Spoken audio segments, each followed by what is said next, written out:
బలపరచండి, కాపాడండి. ప్రభా, కొద్ది నిమిషాలు ఈ వాక్యాన్ని ధ్యానిస్తున్నాం. వాక్యము మీది, మాట్లాడేవారు మీరు. మేము నిమిత్త మాత్రులం. ప్రభా, నేను మాట్లాడితే ఎవరు వినరు, నేను ఆజ్ఞాపిస్తే ఎవరు ఆలకించరు. కాబట్టి నా స్వరాన్ని మరుగుపరిచి, నా మాటలు మరుగుపరిచి, నీ స్వరాన్ని పంపించి కొద్ది నిమిషాలు ప్రభా ఈ మాటలు బిడ్డలకు వినిపించే భాగ్యాన్ని దయచేయమని కోరుతూ ప్రార్థిస్తా ఉన్నాను.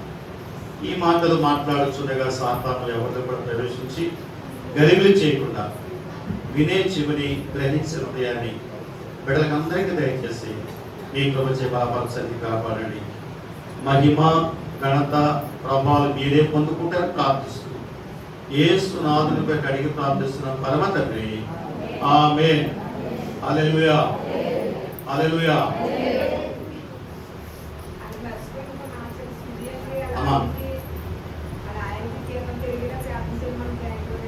అలాగేనా? అలాగేమ్మా. సుజీ గారి భర్త బ్యాంకులో చేస్తారు. ఆ బిడ్డకు జీతాలు పెరగాలని ప్రార్థనలు పెట్టమంటున్నారు. మా 7 ప్రార్థనలో జ్ఞాపకం చేసుకోండి. దేవుడు సుజీ భర్తకు జీతాలు పెంచుదా.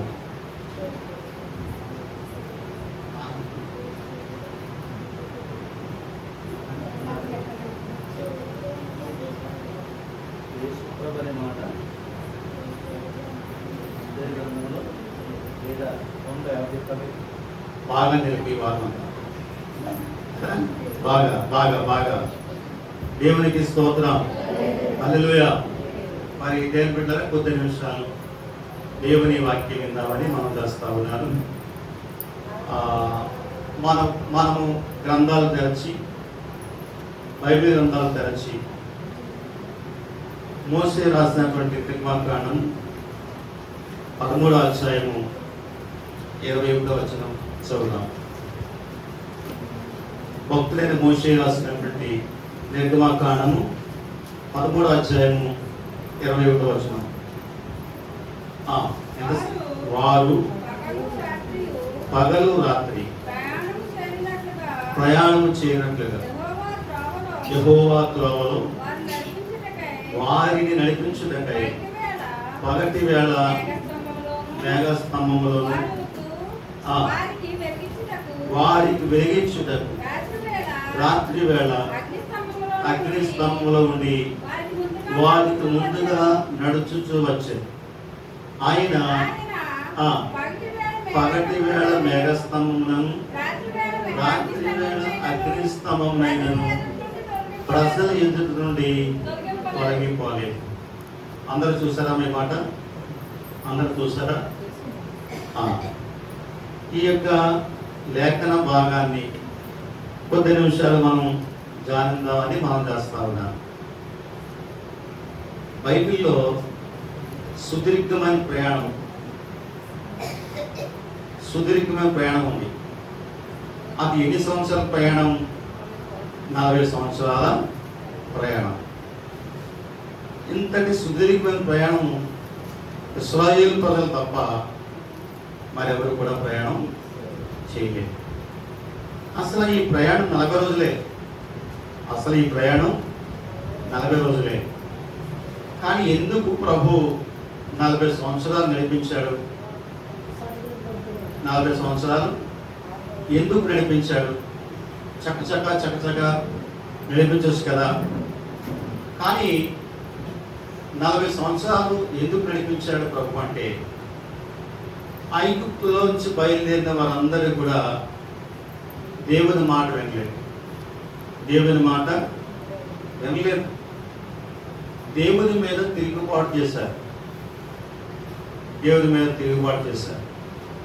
కాబట్టి దేవుడిచ్చేటువంటి ఆ పరమకాణాను ఐగుప్తు నుంచి బయలుదేరిన వారు ఎవరు కూడా వెళ్ళకూడదు.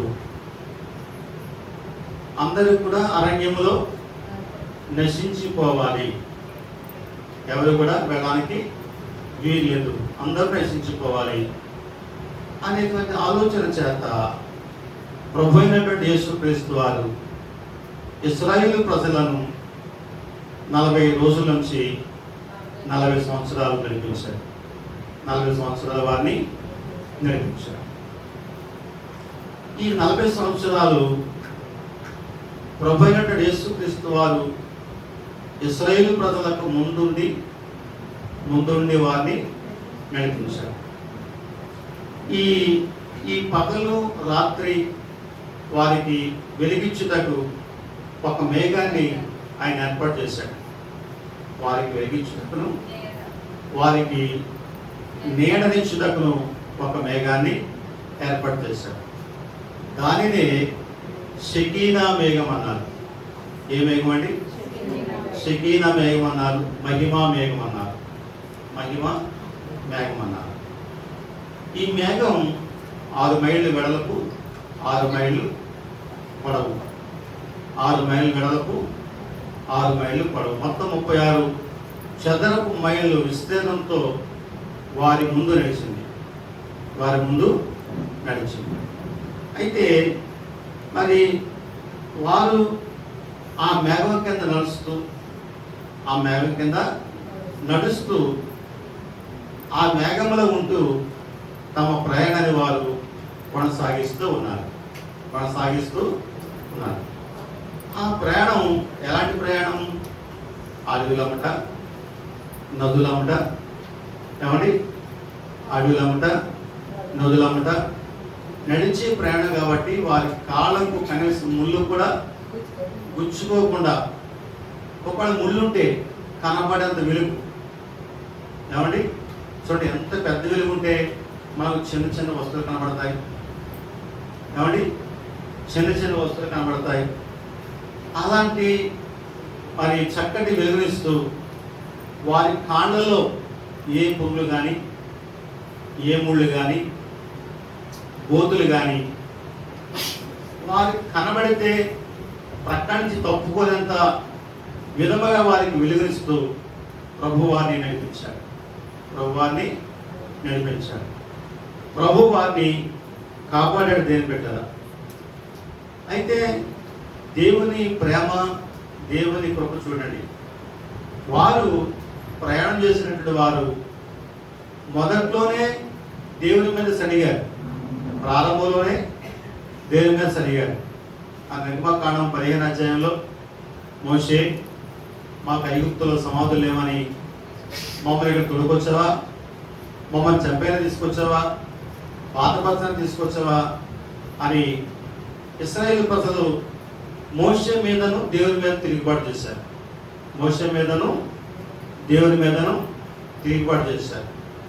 ఇంచుమించుగా మనము లెక్క పెడితే 16 సార్లు సరిగారు, 16 సార్లు దేవునికి విరోధముగా వారు మాట్లాడారు. అయినా దేవుడు ప్రేమగా దేవుడు కాబట్టి, కృపగల దేవుడు కాబట్టి వారిని కావలసిన సమయంలో నీళ్ళిస్తూ, కావలసిన సమయంలో వారికి ఆహారం ఇస్తూ, వారికి ఆరోగ్యం ఇస్తూ, ఏమండి? మరి 30 లక్షల మంది అంటే అందరూ ఆరోగ్యం ఉంటారమ్మా? చెప్పండి, అందరూ ఆరోగ్యం ఉంటారా? కొందరు బలహీనంగా ఉండొచ్చు, కొందరు వ్యాధిగ్రస్తులుగా ఉండొచ్చు, కొందరు నడవలే స్థితిలో ఉండొచ్చు, కొందరు గర్భిణీలుగా ఉండొచ్చు, ఇలా ఎన్నో రకరకాలుగా ఉండొచ్చు. కానీ వారందరికీ ప్రభు తన కృపనిచ్చి, ప్రయాణంలో సత్తునిచ్చి, బలమిచ్చి దేవుడు వారిని నడిపించుకుంటూ వెళ్ళాడు. దేవునికి స్తోత్రం. కాబట్టి దేవుని బిడ్డలారా, దేవుని వాక్యం సెలవిస్తుంది, ఈ మేఘము అనగా శిఖర మేఘం అనగా విమోచన కలిగించే మేఘము. మొదటిగా విమోచన కలిగించే మేఘము అనగా విమోచన అనగా విడుదల, విడుదల కలిగించే మేఘము, విడిపించే మేఘం. చూడండి, నిర్గమకాండం 13 అధ్యాయము 21-22లో ఇక్కడ ఈ మేఘము వారిని ఎలా విమోచించింది? మనం చూస్తే అక్కడ గొప్ప కార్యాన్ని మనం చూస్తా ఉన్నాం. 13 అధ్యాయము 21-22లో వారు పగలు రాత్రియు ప్రయాణం చేయనట్లుగా యెహోవా త్రోవలో వారిని నడిపించుటకై పగటి వేళ అది పగటి వెళ్ళంటే ఏమో వారు నడవాలి కాబట్టి వారికి ఏం తగలకూడదు, ఎండదా తాగకూడదు. ఈ వాతావరణం చూడండి, ఎంతో మనకు భయంకరమైన వాతావరణం. ఏమండి ఈ పాటికప్పుడే వర్షాలు పడాలి కానీ మరి ఇంకా వర్షాలు పడడం లేదు. దేవుడు తీసుకుంటున్నాం, అయ్యో దేవుడా వాతావరణం మార్చు, అయ్యో దేవుడా చల్లని అని ఎవరి మీద అనుకుంటున్నాం? మనం దేవుడి మీద అడుగు అనుకుతా ఉన్నాం. కానీ ఆ రోజులో ఇశ్రాయేలు ప్రజలకు 40 సంవత్సరాలు వారు నడవాలి కాబట్టి వారికి ఎండాకాలం కానీ వర్షాకాలం కానీ శీతాకాలం కానీ ఏమీ లేకుండా మేఘం కింద వారు నడిపించాడు దేవుడు. మేఘం కింద వారిని నడిపించాడు దేవుడు. మేఘం కింద వారిని చక్కగా నడిపించాడు. ఎంత చక్కగా నడిచారంటే వారు చెల్లట్లేదు, వారికి వర్షం వారి మీద పడలేదు, వర్షం వారి మీద పడలేదు. ఎండ వేసవకాలం ఎంత తీవ్రతగా ఉంటుందండి, అలాంటి వేసవకాలం తీవ్రత వారి మీద పడలేదు. వారికి వాతావరణ యొక్క సమస్య అనేది ఏది కూడా వారికి రాలేదు. ప్రభు వారిని అలాగూ నడిపించాడు. వెళ్ళారా, ఎందరో ఈ ఉడుకు వల్ల వేడి వల్ల చనిపోయారు. ఏమండి వృద్ధులు చనిపోయారు, పసిపిట్టలు చనిపోయారు, జంతువులు చనిపోయి. ఏమండి కానీ ప్రభు తన కృప మన మీద ఉంచి మన ఈ వాతావరణం యొక్క వేడి ఎంత గట్టిదైనా కూడా ప్రభు మనం కాపాడుతూ వచ్చాడు. తైలు మారుద్దాం అనుకున్నాను, శుక్రవారం ఆదివారం మార్చుకుందాం తైలు అనుకున్నాను. కానీ ఎందుకో ఈ సంవత్సరం ప్రభు నాకు ఆ ప్రేరణ కలిగించలేదు. అయినా అంతటి వేడిలో కూడా బిడ్డ వచ్చి ప్రార్థించారు. స్తోత్రం చెప్పండి. శుక్రవారం అంత వేడి కూడా నెత్తి మీద వారు ఉసుగులేసుకుని ఏమండి ప్రార్థన చేయడానికి వచ్చారు. ఈ తలుపులో ఉన్న కిటికీ ఉన్న గాలి కొట్టేసి అయినా వారు వాటి లెక్క చేయకుండా ప్రభువా నీ సరిగ్గా ప్రార్థన చేయడానికి వచ్చాం ప్రభు అని బిడ్డలు ప్రార్థించేవారు, మొరపెట్టేవారు. నేనైనా ఎవరు మన కృపతమ్మ గారు శ్రీదేవి గారు కాస్త మధ్య ఇస్తే ఆ మధ్య దాగి ఉండేవాడు, కానీ వారు మాత్రము ఏమి తాకుండా ప్రార్థన చేసేవారు. స్తోత్రం. కాబట్టి దేవుడు ఆ వేడి వాతావరణంలో కూడా వారిని కాపాడుతూ వచ్చాడు, సంఘాన్ని కాపాడుతూ వచ్చాడు, సంఘంలో మేలు చేస్తూ వచ్చాడు. నమ్ముదామా? ఏమా నమ్ముదామా? నమ్మి విశ్వాసం ఉంచాలి. అలాగా ఇశ్రాయేలు ప్రజలకు వేడి కానీ ఏమంటే వర్షాలు కానీ చలి కానీ ఏమీ లేకుండా చక్కటి మేఘం వారిని నడిపించుకుని వచ్చింది. దానిని విమోచన మేఘం అన్నారు. విమోచన మేఘం అన్నారు. అపోస్తలుడైన పౌలు గారు గలతీ సంఘం రాస్తూ 3:14 గలతీయులకు రాసిన పత్రిక 3:14 ఆత్మను కూర్చిన వాగ్దానం విశ్వాసము వలన మనకు లభించినట్లు అబ్రహాము పొందిన చూడండి, అబ్రహాము పొందిన ఆశీర్వాద పోషణము క్రీస్తు యేసు ద్వారా అన్యజనుల కలుగుటకై క్రీస్తు మన కోసం శాపమై మనలను ధర్మశాస్త్రం యొక్క శాపము నుంచి విమోచించను. చూసారా ప్రభు ఈ లోకానికి ఎందుకు వచ్చాడు? శాపముల నుంచి మనలను విడిపించడానికి, విమోచించడానికి యేసుక్రీస్తు వారి లోకానికి వచ్చాడు. దేవుని వాక్యం ఇచ్చినటువంటి బిడ్డలారా, యేసుక్రీస్తు వారు ఎందుకు వచ్చాడమ్మా ఈ లోకానికి అని ఎవరైనా మిమ్మల్ని అడిగితే మీరు మౌనంగా ఉండకూడదు.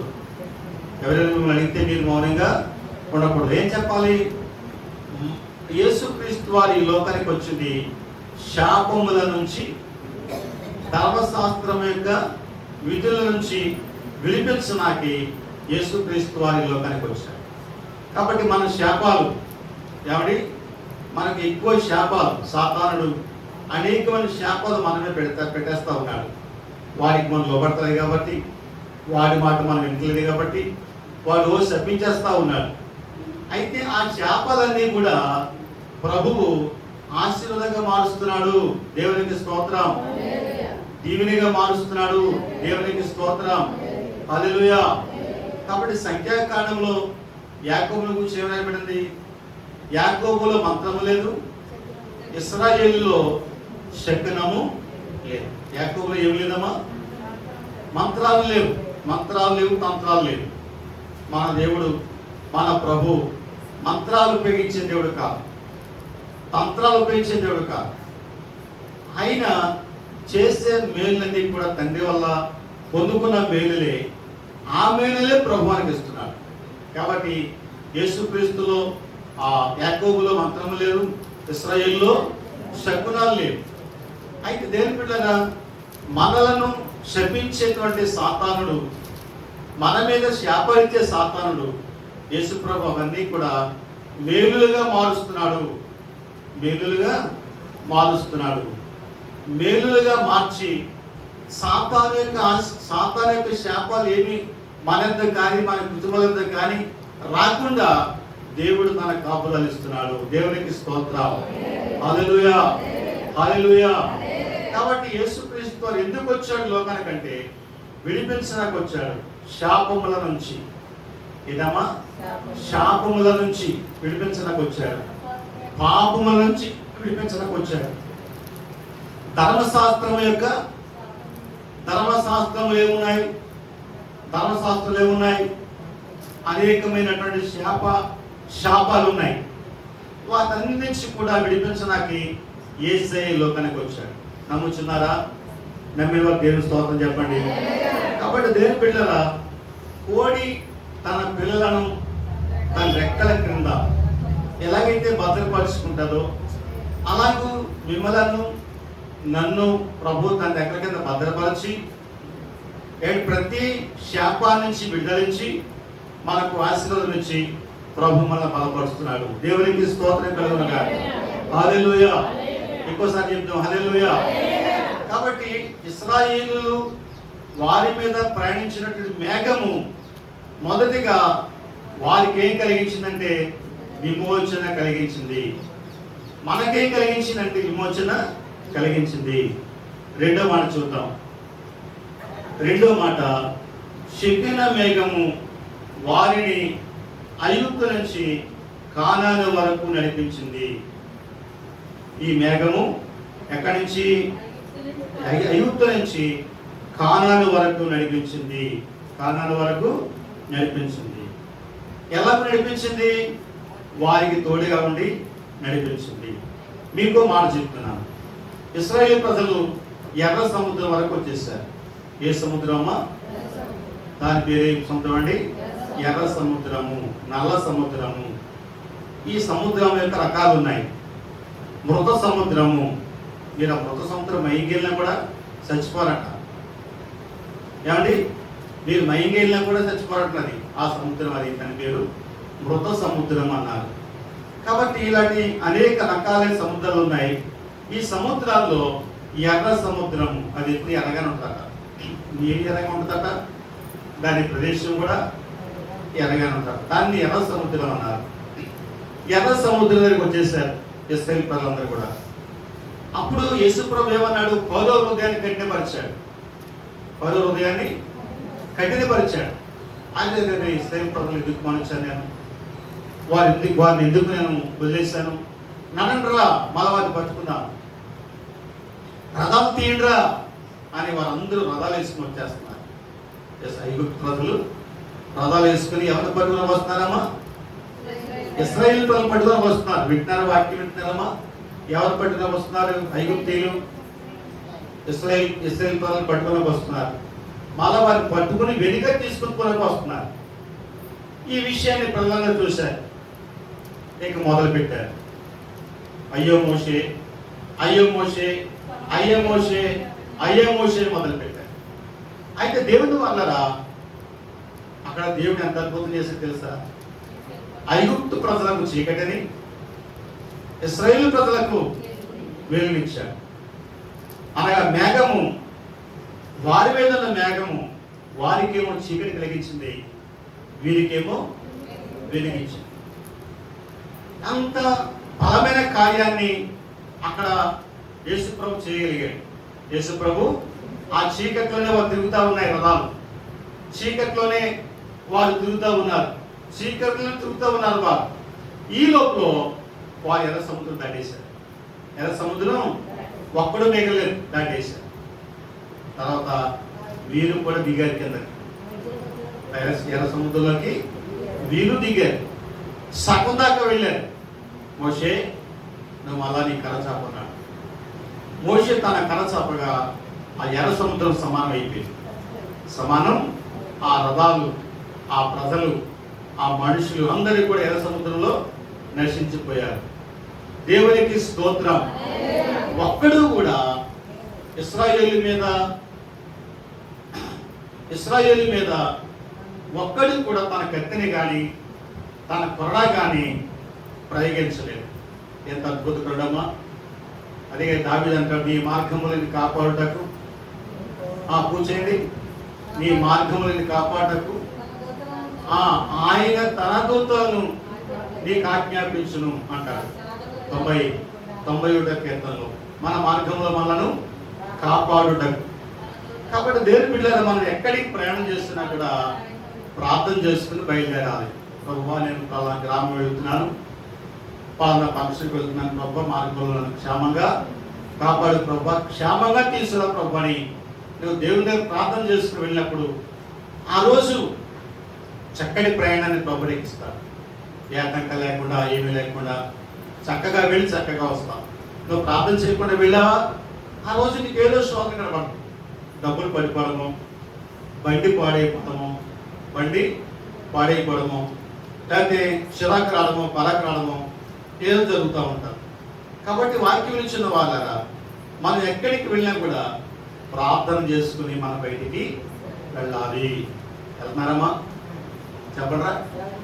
మనం ఎక్కడికి వెళ్ళినా కూడా ప్రార్థన చేసుకుని మనం వెళ్ళాలి. ఏది తిన్నా కూడా ప్రార్థన చేసుకుని మనం వెళ్ళాలి. ఏది తాగినా కూడా ప్రార్థన చేసుకుని మనం త్రాగాలి.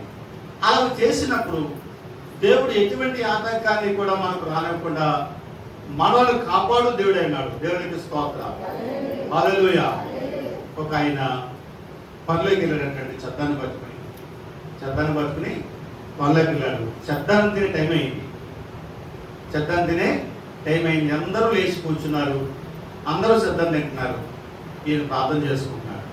ప్రభా, ఈ చెద్దాన్ని నాకు ఇచ్చేందుకు కొన్నాళ్ళు ప్రార్థన చేసుకుంటుంటే వీళ్ళందరూ నవ్వుతున్నారట. మిగిలిన వారందరూ కూడా నవ్వుతున్నారట.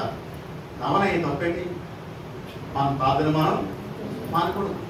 మన ప్రార్థన మనం ఎక్కడికి వెళ్ళినా కూడా నేను ప్రార్థన చేసుకుని భోజనం చేస్తాను. అది మనదైనా మనకు కాకపోయినా. అలాగా ఈయన ప్రార్థన చేసుకుంటుంటే ఆ చుట్టుపక్కల కూర్చుని మనం నవ్వుతున్నారట, అందరు నవ్వుతున్నారట. ఈ లోపల ఒక కాయకు వచ్చి ఆ అగ్ని శబ్దంలో కట్టేసి వెళ్ళిపోతే ఇంకా నవ్వుతున్నారట. రెండు ప్రార్థన చేశారు కదా, కాయకు వచ్చి కట్టేసి వెళ్ళిపోతున్నారు. అతను తిన్నది బయటకు పెట్టి పారవేస్తే అందులో బల్లి ఉందట. ఏముందమ్మా? ఆ చద్దనంలో బల్లి కాపాడిందట. అప్పుడు అతను బాగా ప్రభునందు విశ్వాసం నుంచి దేవుని స్తుతించి, ప్రభువా, ఈ కాకి ద్వారా ఈ ఆహారం తినబడి చేస్తావు ప్రభు అని, నీకు వందాలు ప్రభు అని అతను దేవుని స్తుతించాడట. కాబట్టి దేవుని వాళ్ళారా, మనం ఎక్కడికి వెళ్ళినా, ఏది తిన్నా, ఏది తాగినా ప్రార్థన మటుకు మానకుండా అన్ని విషయాల్లో మనం ముందుకు సాగాలి. దేవునికి స్తోత్రం. హల్లెలూయా. ఇశ్రాయేలు ప్రయాణంలో ఇశ్రాయేలు ప్రభు మా ప్రయాణాన్ని క్షేమంగా నడిపించి ప్రభు అని వారు ప్రార్థన చేయలేదు, కానీ వారి నిమిత్తం మోసే ప్రార్థన చేశారు. అందుచేత ఐగుప్తీయులను ఇశ్రాయేలు మీద రానివ్వకుండా ఐగుప్తు దేశం నుంచి కానాను వరకు వారిని నడిపించినట్లుగా దేవుని వాక్యం చూస్తా ఉన్నాం. అదే పౌలు అంటాడు, 1 కొరింథీ 10:1 అందరూ ఆ మేఘం కింద నడిచిరి. చూడండి, 1 కొరింథీ 10:1 మేఘాల మీద యేసు వచ్చుచున్నాడు, పరిశుద్ధులందరినీ తీసుకుపోతాడు. పడాలి. మేఘాల మీద యేసు వచ్చు, పరిశుద్ధులందరినీ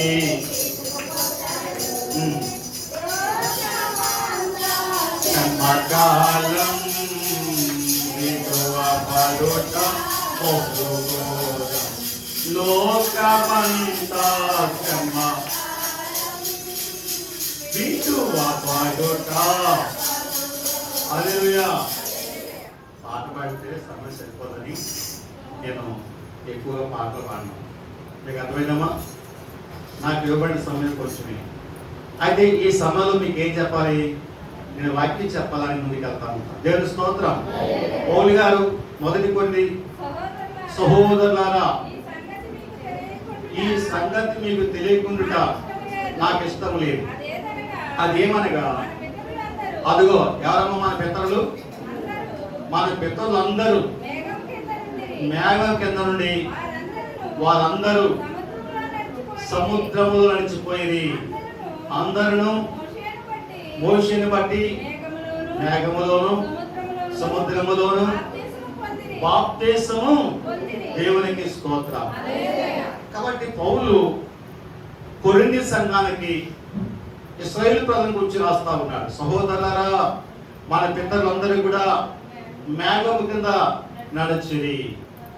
ఏంటండి? మన పితరులందరూ కూడా మేఘం కింద నడిచిరి, సముద్రములో నడిచిరి. సముద్రములో, కాబట్టి సముద్రం నడిచినా కూడా మేఘం వారి మీద ఉంది. సముద్రం నడిచినా కూడా, నదులు నడిచినా కూడా మేఘం వారి మీద నుండి వారిని నడిపించింది. మేఘం నడవకుండా వారు ప్రయాణం చేయలేరు.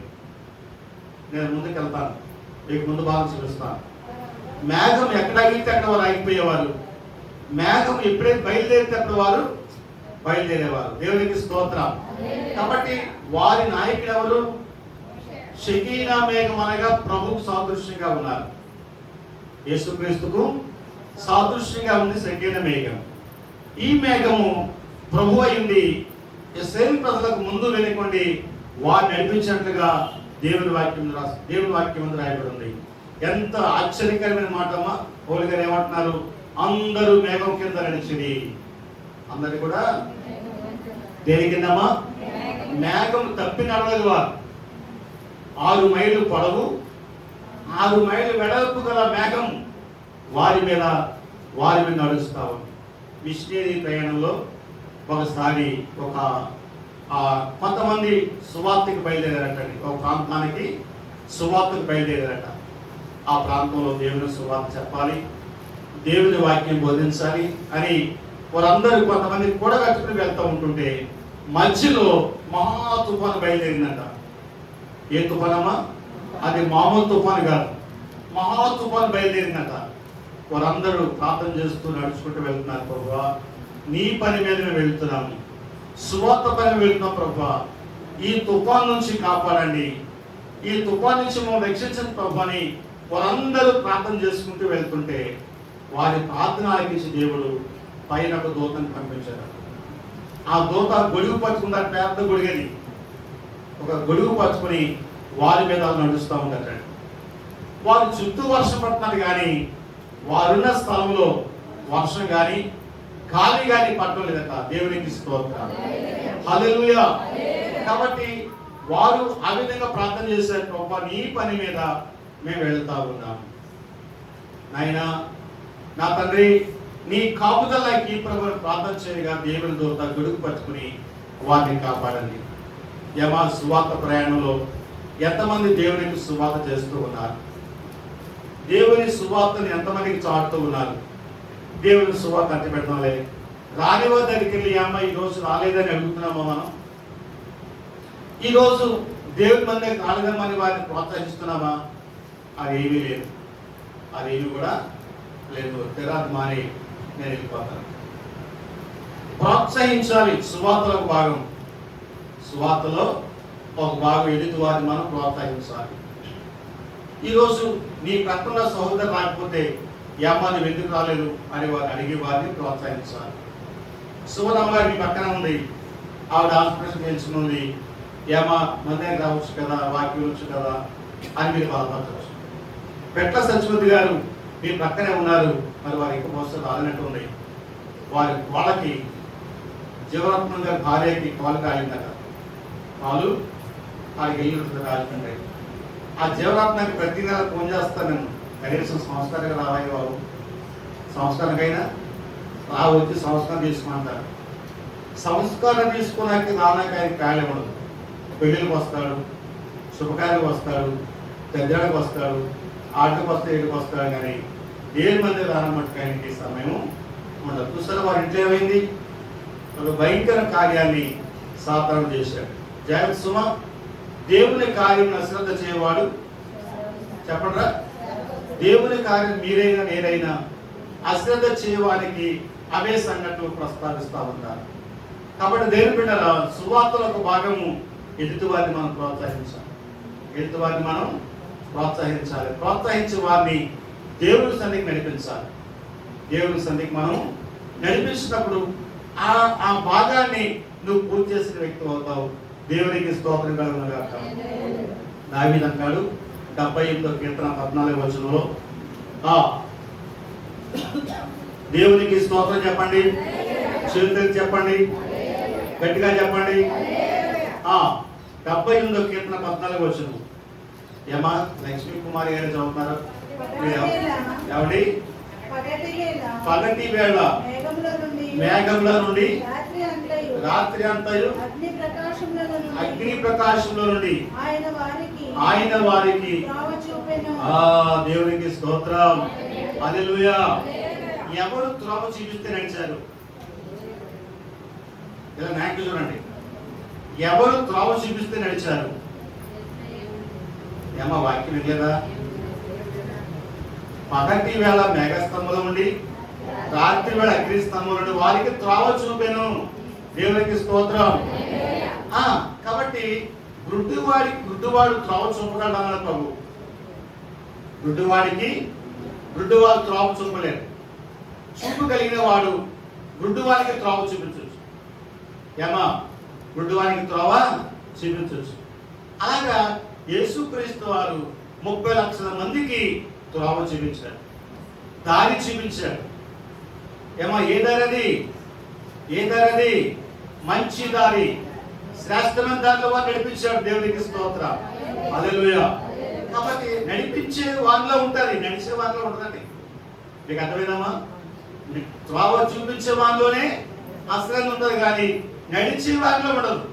వచ్చే ఇలా వచ్చేస్తారు. కాబట్టి భారమైన కష్టమైన త్రోవ చూపించేవాడే పడాలి. కాబట్టి దేవుని బిడ్డలారా, త్రోవగా యేసుక్రీస్తు వారి ముందుండి ప్రజలందరినీ నడిపించాడు. దేవునికి స్తోత్రం. రాజులు జయించాడు, అడవులు జయించాడు, ప్రజలు జయించాడు. వారందరికీ చక్కటి త్రోవ, మామూలు త్రోవ కదండి, చక్కటి త్రోవ ఇచ్చి వారందరినీ కూడా మేఘముకు నడిపించాడు. దేవునికి స్తోత్రం కలుగునుగాక. హల్లెలూయా, హల్లెలూయా. కాబట్టి దేవుని వాక్యంలో దావీదు ఎంత స్పష్టంగా మాట్లాడాడమ్మా. కాబట్టి త్రోవ తెలియక చాలా మంది నశించిపోతా ఉన్నారు భూమి మీద. త్రోవ తెలియకుండా చాలా మంది నశించిపోతా ఉన్నారు భూమి మీద. అర్థమైందా మీరు? మరి మీకు త్రోవ తెలుసు. ఏ త్రోవ? యేసు అనే త్రోవ. యేసు అనే త్రోవ మీకు తెలుసు, కానీ ఎదుటి వారికి తెలియదు. వారిని మనం దేవుని త్రోవ నడిపించాలి. దేవుని త్రోవల వారిని నడిపించాలి. నడిపించేటువంటి శక్తి సామర్థ్యాలు కలిగి మనం ఉండాలి. దేవునికి స్తోత్రం, హల్లెలూయా. సంఘం ఎందుకు ఇలా ఉంది? మన సంఘం ఎందుకు ఇలా ఉంది? మన సంఘం ఎందుకు ఈ స్థితిలో ఉంది, ఈ పరిస్థితుల్లో ఉందంటే త్రోవ తెలుసు నీకు, త్రోవ చూపించే మార్గం తెలుసు నీకు, కానీ బోధించు. చెప్పకుండానే మన పని మనం చేసేసుకుంటా ఉంటాం. నా సంఘాల వారు అలా కాదు. వారు చేయి పట్టుకున్నారంటే ఆ మందిరికి వచ్చేంత వరకు వారిని చేయి విడిచిపెట్టారు. వదలరు వారిని, బిడ్డలారా వదలరు వారిని. నాన్నగారు మీకు సరైనటువంటి పునాది వేయలేదు, సరైనటువంటి స్థితిలో మిమ్మల్ని నడిపించలేదు. మీరు వస్తే చాలనుకున్నాడు, అంతైనా మీరు వస్తే వాక్యం అంటే చాలనుకున్నాడు. దేవునికి స్తోత్రం, హల్లెలూయా. ఏమంటే మీరు వస్తే చాలు అనుకున్నారు. మేము ప్రార్థన చేయడానికి వారింటికి వెళ్ళాము. ఆ విశ్వాసంతమ్మా మీ ప్రక్కనే ఒక ప్రార్థన జరుగుతూ ఉంది. మీరు వెళ్ళడానికి వీల్లేదు, అక్కడ కూర్చున్నాకి వీల్లేదు, జాగ్రత్త అన్నాడట ఆ పాస్టర్ గారి ఫోన్లో. అంతే వారు కట్టుబడి వెళ్ళిపోయారు. ఆ ముఖం అలా అటువైపు చూడలేదు అక్కడ. అలాగా దైవజనుల సమూయేలు గారు మీకు మంచి పునాది వేయలేదు, మంచి మార్గం వేయలేదు. ఎలాగో రక్షించాలో, ఎలాగో ప్రార్థన చేయాలో, ఎలాగో సువార్త చెప్పాలో, ఎలాగో మలుచుకోవాలో మీకు చెప్పలేదు. వస్తువే చాలనుకోడు ఆయన, వాక్యం వింటేనే చాలనుకోడు ఆయన, వాక్యం వింటేనే చాలనుకున్నాడు. కానీ పరిస్థితులు అలా లేవండి. ఆయన పరిస్థితులు లేరు, ఇప్పుడు పరిస్థితులు లేవు. త్రోవ చూపువారు, అందుకే దేవుని వాక్యం సెలవిస్తా ఉంది. ఊరికి పో త్రోవ, ఏమని రాయబడ్డది వాక్యం? ఊరికి పో త్రోవ వారు ఎరిగిన వారై తెలియకుండా వారు నడుస్తున్నారట, తెలియకుండా నడుస్తున్నారు. ఏ త్రోవలోనైనా మనం తెలియకుండా వెళితే అది చాలా ప్రమాదాన్ని తీసుకొస్తుంది. మంగళవారం నేను హిందూపల్లి వెళ్ళాలి. హిందూపల్లి ఆయన ఏదో పోస్ట్ పెట్టాడు సెల్లో, అదే చూడరా బాబా అని మాకు అద్దరికి ఇస్తే వాడు చెప్తున్నాడు, ఆ ఎన్నకు రావు, అది నొక్కాలి, ఇది నొక్కాలి, అది నొక్కాలి, ఇది నొక్కాలి, అయితే ఏమి అదే వెళ్తారా ఇలా అడుగుతారా అని నేను ఆ సెల్ తీసేసుకున్నాను. కాబట్టి దేని పిల్లల ఊరికి త్రోవ ప్రసంగిలు ఉంటుంది, వాళ్ళు ఎరువులు వారే తిరుగుతూ ఉన్నారు. వాక్యం సెలవిస్తారు. ఇది ఒక సేవకులకు ఆ త్రోవ వారికి తెలియదు, కానీ ప్రభువే వారికి తోడుగా ఉండి త్రోవ చూపిస్తూ వారిని నడిపించారు. దేవునికి స్తోత్రం, హల్లెలూయా. మేఘం మీద యేసు స్వామి వచ్చును, మేఘం మీద మళ్ళీ వచ్చును, మేఘం మీద యేసు స్వామి దిగి వచ్చును. దేవుని స్తోత్రం. మేఘమనగా ఏం చెప్పాను నేను? మేఘమనగా యేసు ప్రభు, మేఘమనగా యేసు ప్రభు, శక్తి మేఘమనగా యేసు ప్రభు, మహిమ మేఘమనగా యేసు ప్రభు. ఇశ్రాయేలు ప్రజలకు త్రోవ చూపించేవారు యేసు ప్రభు. నీ జీవితానికి త్రోవ చూపించేవాడు యేసు ప్రభు. నీ జీవితానికి మేలు చేసేవాడు యేసు ప్రభు. దేవునికి స్తోత్రం, హల్లెలూయా. కాబట్టి ఇక్కడ చూడండి, వాక్యం రాయబడింది. నిర్గమకాండము 40వ అధ్యాయము 36, 37, 38 వచనాలు చూస్తే ముందుకు వెళ్ళిపోదాం, సమయం కూడా తక్కువగా ఉంది. నిర్గమకాండము 40వ అధ్యాయము. మేఘము మందిరం మీద నుండి పైకి వెళ్ళినప్పుడల్లను ఇశ్రాయేలీయులు ప్రయాణమైపోయేది. ఇదే వారి ప్రయాణ పద్ధతి. ఆ మేఘము పైకి వెళ్ళిన అది వెళ్ళు దినం వరకు వారి ప్రయాణం చేయకుండాది. చూస్తారండి, ఇక్కడ మోషే గారు ఎంత స్పష్టంగా రాశారమ్మా, ఎంత స్పష్టంగా రాశారు చూడండి. మేఘము మందిరము నుండి పైకి వెళ్ళినప్పుడల్లను ఇశ్రాయేలు ప్రజలు ప్రయాణం చేశారు. అప్పటికి ప్రత్యక్ష గుడారం కట్టబడింది. మోషే ద్వారా ప్రత్యక్ష గుడారము కట్టబడింది. ప్రత్యక్ష గుడారం మీద ఏముంది?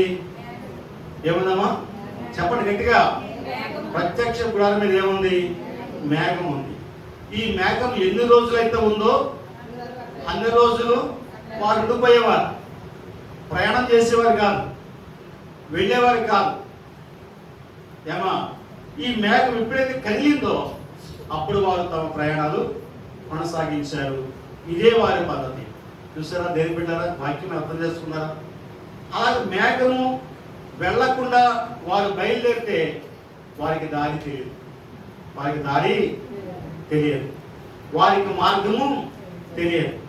కాబట్టి వారు దేనికోసం చూసేవారు? మేఘం కోసం చూసేవారు. దేనికోసమా? మేఘం కోసం చూసేవారు. ఆ మేఘం కదిలితేనే వారు వెళ్ళేవారు. కాబట్టి అది నెలైనా, సంవత్సరం అయినా, 2 సంవత్సరాలైనా ఆ మేఘం ఉంటే వారు ఉండేవారు. అది కదిలితే వారి ప్రయాణం సాగేది. అబ్బా ఎంత చక్కటి మాటమ్మా. మేఘము కదలకుండా వారు ప్రయాణం చేసేవారు కాదు, వారు ప్రయాణించేవారు కాదు, వారు ముందుకెళ్ళేవారు కాదు. అలాగా 40 సంవత్సరాలు వారిని దేవుడు మేఘంలో ఉండి వారు నడిపించినట్లుగా దేవుని వాక్యమందు రాయబడి ఉంది. కాబట్టి దేవుని బిడ్డలారా, మీకు ఎన్ని విషయాలు చెప్పాను? మేఘము విమోచనతో కూడినది, విమోచనతో కూడినది. మేఘము కానాను నుంచి, ఐగుప్తు నుంచి కానాను వరకు వారిని నడిపించింది. తర్వాత మేఘము తేజస్సుతో కూడినది. మూడో మాట, మేఘము తేజస్సుతో కూడినది. తేజస్సు అనగా దేవుని వెలుగు. తేజస్సు అనగానమ్మా దేవుని వెలుగు. కాబట్టి దేవుని బిడ్డలారా, నిర్గమకాండం 40 అధ్యాయం 34-35 వచనాలు చూస్తే, అప్పుడు మేఘము ప్రత్యక్ష గుడారాన్ని కమ్మగా యెహోవా తేజస్సు మందిరములో. చూడండి, ఎప్పుడైతే మోషే గారి చేత ప్రత్యక్ష గుడారాన్ని దేవుడు కట్టించాడో, ఆ ప్రత్యక్ష గుడారములో ఏముందమ్మా? దేవుని తేజస్సు ఉంది, అనగా దేవుని వెలుగు ఉంది. మందిరంలో ఏముండాలమ్మా? దేవుని వెలుగు ఉండాలి. మందిరంలో ఏముండాలమ్మా? ప్రార్థన ఉండాలి. మందిరం మీద ఏముండాలమ్మా? వాక్యం ఉండాలి. ఏముండాలండి? వాక్యం ఉండాలి. ఇవన్నీ ఉన్నటువంటి దానిని మందిరం అంటారు. కొన్ని మందిరాలు కాహంతో ఉంటాయి, కొన్ని మందిరాలు పరువులతో ఉంటాయి, కొన్ని మందిరాలు చీకులతో చింతలతో ఉంటాయి, కొన్ని మందిరాలు సమస్యలతో ఉంటాయి, సమస్యలతో ఉంటాయి. అలాంటి మందిరాల్లో ప్రభు ఉంటాడంటే ప్రభు ఉండనే ఉన్నాడు. కాబట్టి దేవుని బిడ్డలారా, మోషే కట్టినటువంటి ఈ మందిరములో దేవుని వెలుగు అనగా దేవుని తేజస్సు ఆ మందిరం మీద నిలబడింది. ఆ మందిరం మీద నిలబడింది. ఆ మందిరంలో ఉంది కాబట్టి మోషే కానివ్వండి, యాజకులు కానివ్వండి, మందిరంలోకి వెళ్ళడానికి వారు భయపడేవారు. మందిరంలో పనిచేయడానికి వారు భయపడేవారు. అందుకని అహరోను కుమారులు వేరే అగ్ని తెచ్చినప్పుడు వారు కాలిపోయారు. వేరే అగ్ని తెచ్చినప్పుడు వారు ఏమైపోయారమ్మా? అంటే వారి నిర్లక్ష్యం చూడండి, వారి యొక్క నిర్లక్ష్యత. ఏ అగ్ని అయితే కావాలి దేవునికి, ఏదైనా పనులు అందించేయండిరా అని వారు వేరే అగ్ని తెచ్చి కాల్ చేశారు. దేవుని కోపం వారి మీదకి వచ్చింది. కాబట్టి దేవుని బిడ్డలారా, దేవుని వాక్యం రాయినట్లుగా మొండితనముగా లెక్కలేని తనముగా మనం ఉండకూడదు. శ్రద్ధ కలిగి దేవుని సన్నిధికి మనము రావాలి. శ్రద్ధ కలిగి ప్రార్థన చేయాలి. అయినా నీ వెలుగు నాకు ఈ ప్రభువా, నీ తేజస్సు నాకు ఈ ప్రభు అని నువ్వు దేవుని సన్నిధికి వచ్చి ప్రార్థన చేసినప్పుడు సన్నిధిలో ఉన్నటువంటి ఆశీర్వాదాలు ప్రభునికి ఇస్తారు. దేవునికి స్తోత్రం. హల్లెలూయా, హల్లెలూయా. కాబట్టి వారు ఏం చేశారమ్మా? ఆ ప్రత్యక్ష గుడారంలోకి వెళ్ళడానికి భయపడేవారు. వారు లోనికి వెళ్ళడానికి తెలిసేవారు. ఎందుకంటే దేవుని వెలుగు మందిరములో. కాబట్టి దేవుని వాక్యం ఇచ్చిన వాళ్ళరా, దేవుని ఆ మేఘము తేజస్సుతో కూడినది. తేజస్సుతో కూడినది. తర్వాత దేవుని వాక్యంలో మేఘము కాపుదల చేస్తా ఉంది. వారికి ఏం చేస్తున్నామా? కాపుదల చేస్తా ఉంది. వారిని కాపాడుతూ వచ్చింది మేఘం. నేను ముందే చెప్పాను, సముద్రం యొక్క ఐగుప్తీయులు వారి మీద పడకుండా, వారి జోలికి రాకుండా ఈ మేఘం అడ్డుగా ఉండి వారికి చీకటిని వెలుగును కలిగించినట్లుగా మరి దేవుని యొక్క వాక్యం అందు మనం చూస్తా ఉన్నాం. ఐగుప్తు యొక్క రథాలను, ఐగుప్తు యొక్క శత్రువులను కూల్చినట్లుగా దేవుని యొక్క వాక్యం అందు రాయబడి ఉంది. కాబట్టి ఆ ఇశ్రాయేలు ప్రజలు ఆ మేఘం కింద నడుచుకుంటూ వెళ్ళిపోయారు. శత్రువు చేతికి వారు దొరకలేదు. దేవునికి స్తోత్రం. శత్రువు చేతికి వారు దొరకలేదు. దొరకకుండా ఆ మేఘం వారిని నడిపించుకుంటూ ముందుకు వెళ్ళిపోతా ఉంది. తర్వాత ఐదోది ఆరాధనలో కూడినటువంటి మేఘము. ఆరాధనలో కూడినటువంటి మేఘము. నిర్గమకాండము 33:9 వచనాల్లో ఈ మాట రాయబడింది. అది చదువుకొని మనం ప్రార్థన చేసుకుందాం. దేవునికి స్తోత్రం. హల్లెలూయా. ప్రత్యక్ష గుడారాలకు పోయినప్పుడు మేఘస్తంభం దిగి గుడారపు ద్వారమందు నిలువగా యెహోవా మోషేతో మాట్లాడుచుండెను. ప్రజలందరూ ఆ మేఘస్తంభము గుడారపు ద్వారమున నిలుచుట చూచి లేచి ప్రతి వారును తమ తమ గుడారుల ద్వారము దగ్గర నమస్కారము అనగా ఆరాధన చేయుచుండేవి. దేవునికి స్తోత్రం. నేను మూసేస్తున్నాను. మేఘము ఆరాధనతో కూడినటువంటి మేఘము. ఎందుకు మోషే గారు ఈ మాట రాసిందంటే, మోషే గారు ప్రత్యక్ష గుడారంలోకి వెళ్ళి ఎవరితో మాట్లాడేవాడు? మోషేతో మాట్లాడేవాడు. ఒక మనుషుడు, ఒక స్నేహితుడు తనతో ముఖాముఖిగా మాట్లాడినట్లు యెహోవా మోషేతో మాట్లాడుచుండెను. దేవునికి స్తోత్రం. హల్లెలూయా. యెహోవా ఎవరితో మాట్లాడేవాడు ముఖాముఖిగా? అందరూ చెప్పడమా?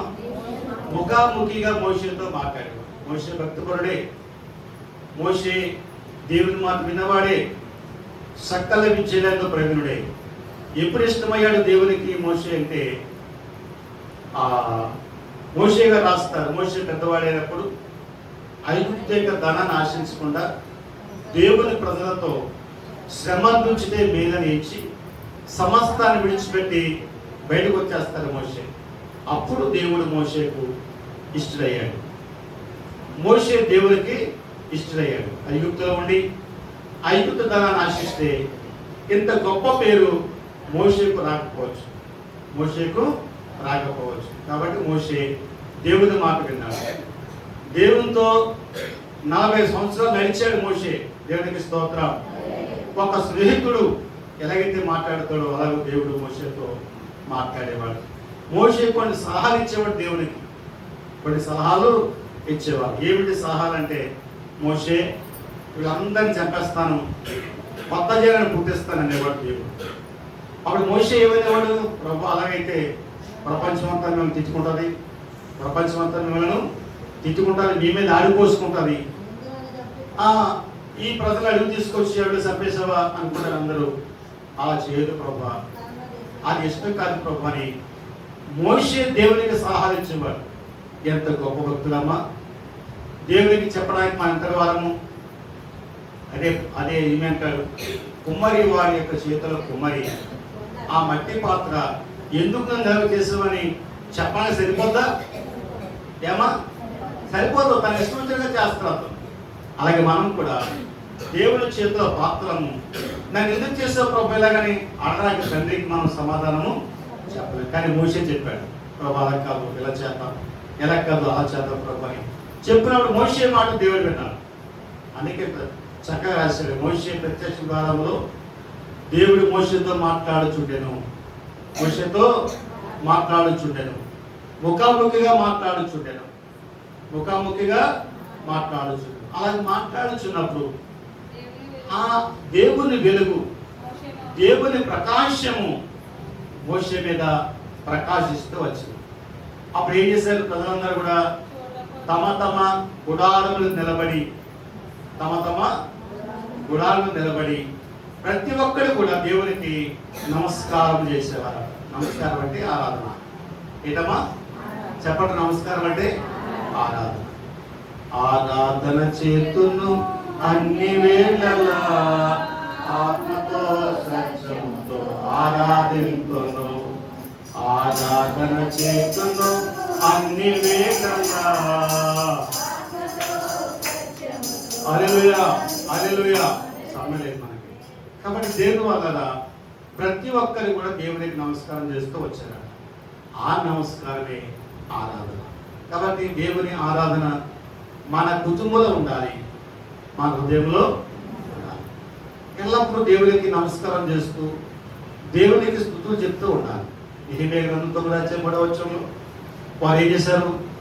ఒక జాము తమ పాపలు ఒప్పుకున్నారు, ఒక జాము వాక్యాన్ని విన్నారు, ఒక జాము నిలువబడి దేవునికి నమస్కారం చేస్తూ వచ్చారు. ఆ నమస్కారమే ఆరాధన. కాబట్టి అన్ని వేళలా నీవు ఆరాధన చేయాలి. పౌలు అంటాడు, నేను మనసుతో ప్రార్థిస్తాను, నోటితో ప్రార్థిస్తాను, ఆత్మతోనూ ప్రార్థిస్తాను. కాబట్టి ఒక మనుషులుగా మనం అట్టిన మన ఆత్మ దేవునికి ప్రార్థన చేయాలి, ఆరాధన చేయాలి. ఒకవేళ మనం ఎక్కడికైనా వెళ్ళినా, ఎక్కడికైనా ప్రయాణం చేసినా ప్రయాణంలో ఉండాలి, నీ ఆత్మ దేవుని స్తుతించాలి. ఒకవేళ నువ్వు ఎక్కడికైనా ఫంక్షన్కి వెళ్ళినా నీవు ఆ ఫంక్షన్లో పాలు పొందాలి, నీ ఆత్మ దేవుని స్తుతించాలి. రండి మా మనవరానికి ప్రార్థన చేయండి అన్నారు ఆవిడ. మన శనివారం వెళ్దాం అనుకున్నా కానీ వెళ్ళకపోయాను. ప్రభు చెప్పితే నేను వెళ్తాను. వారిని విగ్రహాలను పెళ్ళి అయినా వాళ్ళ అమ్మమ్మ ప్రార్థన చేయమని కోరుకుంది కాబట్టి రేపు నేను వెళ్ళాలి. కాబట్టి వెళ్ళినప్పుడు వాళ్ళు ఎలాంటి వారైనా నా ఆత్మలోని దేవునికి ప్రార్థన చేసుకున్న తర్వాతే అక్కడ బిడ్డకు ప్రార్థన చేసి వస్తాను. దేవునికి స్తోత్రం, హల్లెలూయా.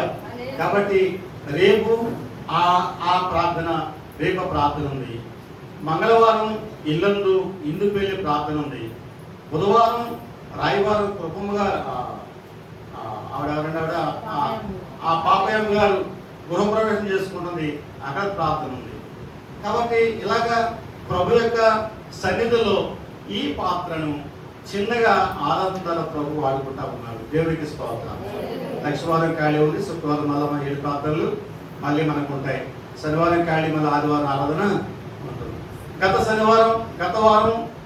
శనివారం నాని మేనవాళ్ళకి ప్రార్థన చేయడానికి వెళ్ళాను. ఆదివారం ప్రార్థన చేయడానికి వెళ్ళాను. ఆ సోమవారం పిఠాపురం వెళ్ళాను. మంగళవారం ఇక్కడ మనకి ప్రార్థన ఉంది. తర్వాత బుధవారం ఇంకో దిక్కు వెళ్ళాను. అలాగే దేవుడి సందులో ఏదో చిన్నగానే పెద్దగానే మనం దేవుని ఆరాధిస్తూ దేవుళ్ళు మన ముందుకు సాగవలసిన వారమైన దేవునికి స్తోత్రం. ఆదివారం రాగానే బైబిల్ పట్టుకొని వచ్చేది కాదు. ఆదివారం రాగానే దేవుడి సందుకు వచ్చి పాటలు పాడడం కాదు. వారమంతా ప్రభుకు మనం ఆరాధన చేయాలి, ప్రభులో మనం నడవాలి. దేవునికి స్తోత్రం, హల్లెలూయా. కాబట్టి మత్తయి సువార్త 18:18 ప్రభు ఉన్నారు, 2-3 నా నామమున ప్రార్థిస్తారు వారి మధ్యలో నేను ఉంటానని వాగ్దానం చేశాను. కాబట్టి 2-3 30 లక్షల మంది ప్రజలు ఉన్నారు, ఇస్రాయేల్ ప్రజలు. వారి మధ్యలో ప్రభు ఉండి వారు నడిపించుకుంటూ వచ్చారు.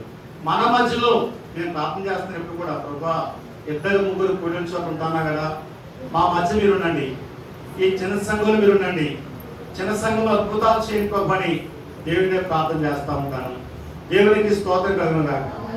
ఇదే సెకండ్ మేఘము మరి అపోస్తలుల కార్యాలు 1:9 యేసు ప్రభుని పైకి కొనిపోయింది. చూడండి, అపోస్తలులు 1:9. బైబిల్ మూసేస్తాను, మీరు చాలా మంది బద్ద మూసేస్తుంది. మూసేస్తే బార్డర్ ఉన్నారు చాలా మంది.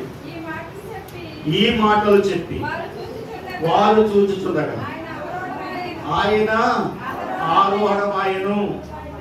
అప్పుడు వారి కన్నులకు కనబడకుండా ఒక మేఘం, అదే ఆ మేఘమే షకీనా మేఘము, ఆ మేఘమే మహిమా మేఘము. దేవునికి స్తోత్రం. యేసు ప్రభుని ఎరగొలిపోయిందమ్మా, ఎరగిలిపోయింది. యేసు ప్రభు లేచిన తర్వాత, సమాధిలో నుంచి లేచిన తర్వాత 40 దినాలు అందరికీ కనబడి వారందరినీ కూడా ఆయన యాత్రే వరకు తీసుకుని పోయి వారందరూ చూస్తుండగా ఒక మేఘం వచ్చి ఆయనను పరలోకమునకు తీసుకుని పోయి. కాబట్టి ప్రభువుని పరలోకమును తీసుకుని పోయిన మేఘమని. ఏ మేఘము? షకీనా మేఘం. ఏ మేఘము? మహిమా మేఘం అని వాక్యం రాయబడి ఉంది. అదే మేఘము ప్రకటన 1:7 ప్రభు వారి కిందకు వస్తున్నారు. ప్రభువారు చూడమ్మా, బైబిల్ చూడండి, 1:7 ప్రకటన. ఇదిగో ఆయన మేఘాడే వచ్చున్నాడు, ప్రతి నేత్రము ఆయనను చూచును. చూసారా ఏ మేఘం అయితే అని తీసుకెళ్ళిందో పైకి? ఏ మేఘము? షకీనా మేఘము, మహిమా మేఘము. అదే మేఘంలో ఆయన మేఘాడే కిందకైనా వచ్చుచుండగా ఎవరు చూస్తారట? ప్రతి నేత్రం ఆయనను చూచును. ఆయన పొడిచిన వారు చూస్తారు, ఆయనను హింసించిన వారు చూస్తారు. యేసు ప్రభు లేడు, దేవుడు లేడనే వారు కూడా అందరూ చూస్తారు. దేవునికి స్తోత్రం. అందరూ చూసేటట్టుగా ఆయన మేఘం నుంచి భూలోకానికి రాబోతున్నాడు. మేఘాల మీద యేసు వచ్చుచున్నాడు, పరిశుద్ధులందరినీ తీసుకుపోతాడు. మేఘాల మీద యేసు పరిశుద్ధులందరినీ తీసుకుపోతాడు. లోకమంతా చమత్కారం విడువబడుట, లోకమంతా ఇదో అపాగుట. స్తోత్రం, హల్లెలూయా. కాబట్టి దేని బిడ్డారా, బైబిల్లో షకీనా మేఘం అనగా యేసుప్రభు, మహిమా మేఘం అనగా యేసుప్రభు. కాబట్టి నేను ఏం చెప్పాను, ఈ మేఘము విమోచన కలిగించింది.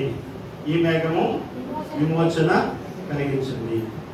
ఈ మేఘము ఐగుప్తు నుంచి కానాను వరకు వారిని నడిపించింది. ఈ మేఘము తేజస్సుతో కూడినది. ఈ మేఘము కాపుదల ఇచ్చింది. ఈ మేఘము ఆరాధనతో కూడుకున్నది. ఈ మేఘము ప్రభుని పరలోకమునకు తీసుకుని పోయింది. ఈ మేఘము ప్రభుని భూలోకమునకు తీసుకొస్తాము. కాబట్టి దేని బిడ్డరా, ఈ మాటలు మరవకండి, హృదయంలో దాచుకోండి. దేవుని దాఖలు దినాల్లో మనం ఉన్నాం. యేసయ్య మేఘమే వస్తున్నాడు. అదే మేఘం మీద మనందరినీ కొనుక్కోతాడు. మళ్ళీ వేరే వాహనం రాదు నీకు. ఏమో వేరే వాహనం మీ కొరకు రాదు. ఆయన ఏ మేఘం మీద వచ్చాడో అదే మేఘం మీద మనందరం మధ్యాకాశంకు కొనుక్కోపోతాం. కాబట్టి మనం ఏమేమి ప్రార్థన చేయాలి, ప్రభా నీవు వచ్చినప్పుడు నీతో పాటు నేను కూడా మధ్యాకాశంలోకి రావాలి ప్రభా. ఆ మధ్యాకాశంలో 1000 ఏళ్ల పరిపాలన ఇందులో నేను ఉండాలి ప్రభా అని మనమందరం ప్రార్థన చేస్తూ దేవుల్లో మనం ముందుకు సాగిపోదాం. దేవుడి వాక్యం దీవించునుగాక. ఆమేన్. చెప్పండమ్మా. మేఘము విమోచనతో కూడినది. మేఘము విమోచనతో కూడినది. మేఘము ఐగుప్తు నుంచి కానాను వరకు నడిపించింది. మేఘము తేజస్సుతో కూడినది. మేఘము కాపుదలిచ్చింది. మేఘము ఆరాధనతో కూడుకుంది. మేఘము ప్రభుని పరలోకమునకు తీసుకుపోయింది. మేఘము ప్రభుని భూలోకానికి. ఆ మేఘమే సెకండ్ మేఘము. ఆ మేఘమే మహిమ మేఘము. ఆ మేఘమేనే సమూయేలు గారి సంఘం పైకి వెళ్తాయి. అటువంటి దేవుని ఆశీర్వాదాలు ప్రభు మనకు అందరికీ దయచేయను గాక. దేవుడి వాక్యం దీవించును గాక. ప్రార్థన చేసుకుందాం.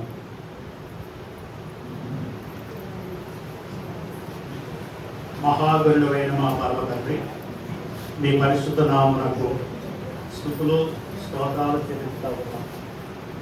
ప్రభా, బిడ్డలకి ఏం చెప్పాలి, ఏం మాట్లాడాలి అని మీ దగ్గర ప్రార్థన చేసినప్పుడు కొన్ని విషయాలు ప్రభా నాకు తెలియపరిచారు.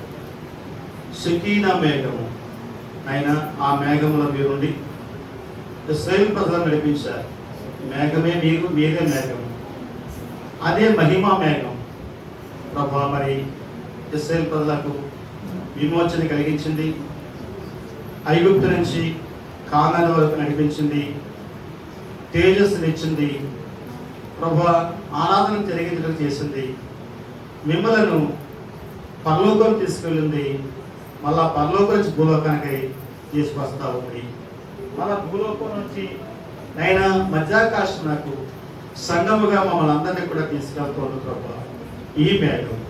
కాబట్టి తండ్రి, మేమందరం కూడా మేఘం అనగా మీరు, షకీన మేఘం అనగా మీరు, మహిమ మేఘం అనగా మీరు.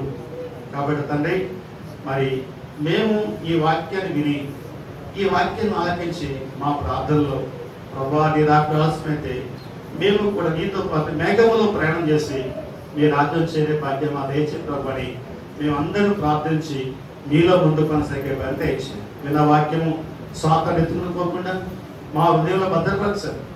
మా హృదయం నాతండి. దాని ప్రకారముగా ఈ వారం అంతా వాక్యము ద్వారా బలపరచబడి నీలో ముందు కొనసాగే బలి దయచి మహిమయు ఘనతయు ప్రభావం మీరే పొందుకోండి. యేసు వారిపై కలిగి ప్రార్థిస్తున్న పరమ తండ్రి. ఆమేన్.